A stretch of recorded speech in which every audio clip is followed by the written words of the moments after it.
By a show of hands, how many of you have ever had the frustration of having the same conversation over and over and over?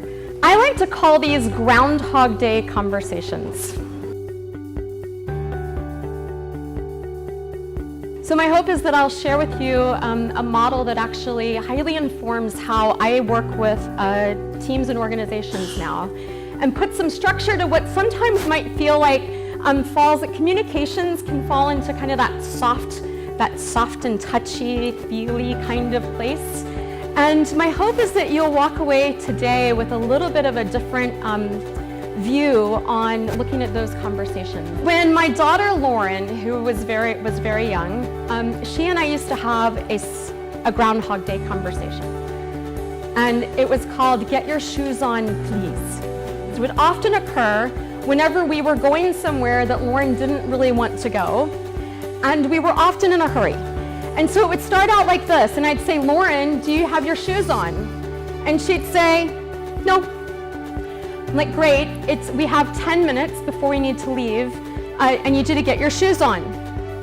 Okay. So I'd go on about my other stuff, because I'm late. And 5 minutes later, I'd check back in and I'd go, "Lauren, do you have your shoes on?" And she'd say, "No." So Lauren and I had a stuck conversation. And we'd have this over and over again. The single biggest problem in communication is the illusion that it has taken place.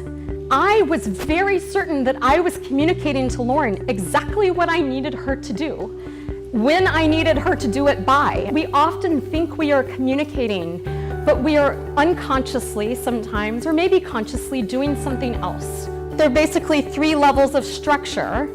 There's a broader social structure, right? Our social norms in our organizations, it can be the industry that we're in, the business that we're in. Inside of our organizations, it can be cultural norms within our organizations. But there's just a broader social structure, and that's less visible. And then there is the face-to-face portion. It's the place where we come together that we can see, we can code. And then there is the individual, sort of deeper individual structures, and those are our values, our beliefs, our mental models. So in the Agile coaching space, we probably each have kind of different ways we think about what makes successful organizational change, what's our model for coaching, what works. So all of those influence how we're having the conversation. This is really, this is a model for face-to-face communications. It's one of many, there are many. My hope for you is that you find one that really has an impact on you and that really resonates for you, and that become the one that you use for yourself and that you use to educate your teams on.